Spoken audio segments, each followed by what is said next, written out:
A very good afternoon to you all again. Thank you for having me here this afternoon. So the name is Alex Chan from the School of Business. So today, my focus will still be on study, one of the key spiritual pillars here at Molloy University.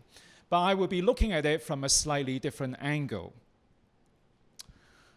Now, my first career actually started in the academia. I did my PhD at Cardiff University in the UK, and I finished it in 1996, and I stayed on to work as a research associate for 3 years.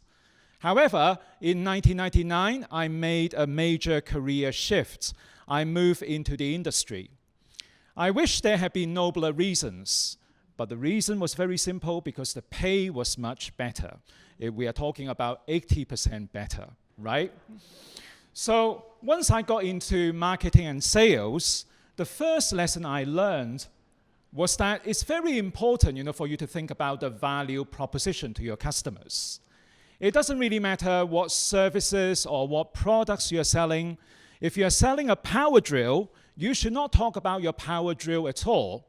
You should be talking to your customers about helping them create the right-sized holes in the wall. That's the key value proposition to them. So nowadays, very often, I think about what are the key value propositions from higher education. We hear a lot of disgruntled noises, right? Students are saying, we are paying a lot of money, and we get into big debt, but we are not able to find high-paying jobs afterwards nowadays. And company owners, CEOs, they are also complaining. The young men, the young men and young women you send us, they are, well, for lack of a better word, they are not very helpful in terms of doing the jobs we give them. Basically, they are not fit for purpose in a more polite way. So these are the complaints, if you like, we hear regarding the value proposition of higher education. So I thought about it, and I believe when it comes to higher education, in terms of value proposition, we are talking about 3 connects, or 3 connections if you are a grammatical purist. The first connect is basically down to the professor. When they are giving a lecture, they must be able to connect the ideas or knowledge they are trying to teach with the students' attention. Think about it. If all your students, they are gripped by every single word that you utter, no one will complain it's a waste of money coming to your class, right? I'm not saying that we should all become motivational speakers, but I think in every single lecture, you need to be able to deliver that 10%, so that people feel that, there's something resonating in them, 10%, so that when they go away, they feel that they are uplifted and motivated.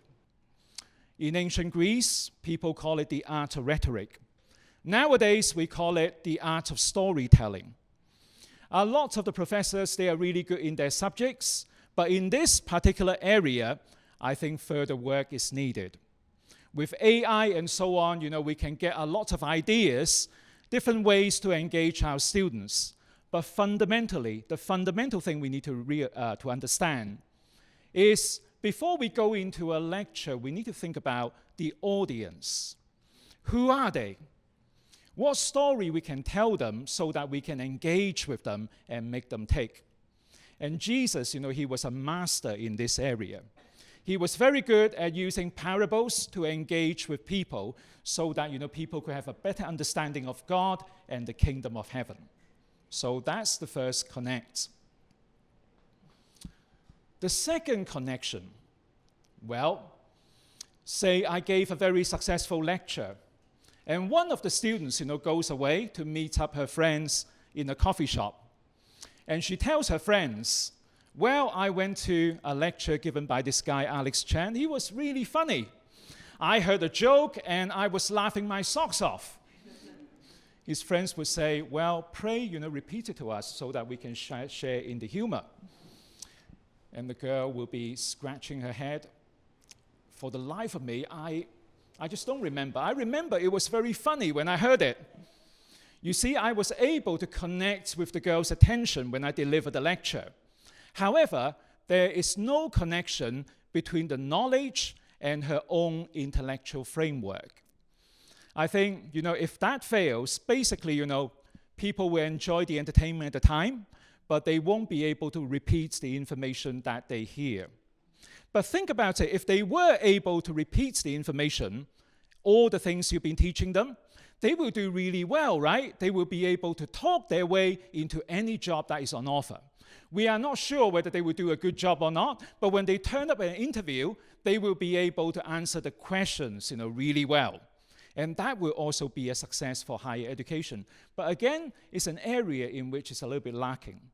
We will ask them to do project work, we'll ask them to do assignment, hoping that somehow, the knowledge will get attached to their own intellectual framework.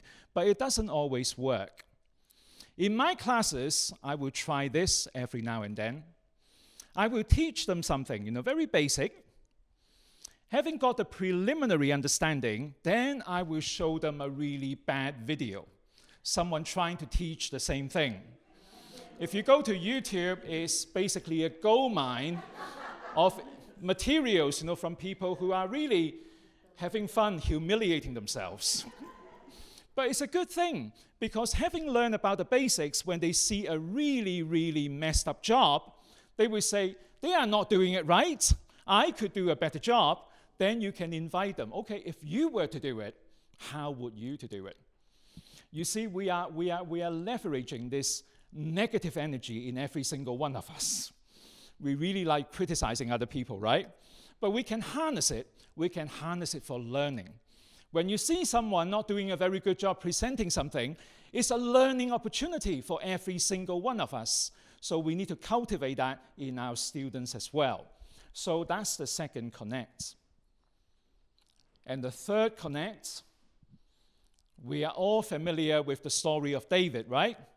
Before he goes out to fight Goliath, King Saul says, you should wear my armor. You will be fighting on my behalf in King's name. So David tries the armor on. It doesn't fit at all. We know how the story goes, right?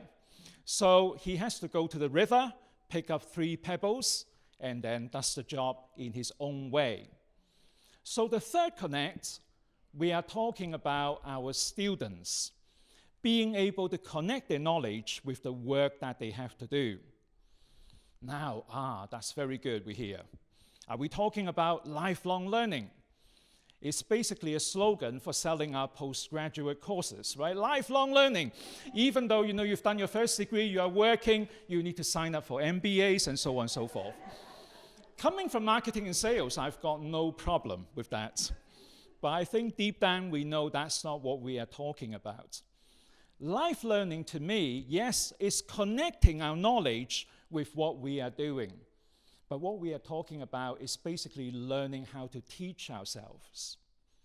I think that's the most important thing that we need to learn when we have time at university. How do we teach ourselves? Because ultimately, we are not able to teach our students everything that they need to know when they go out into the wild world.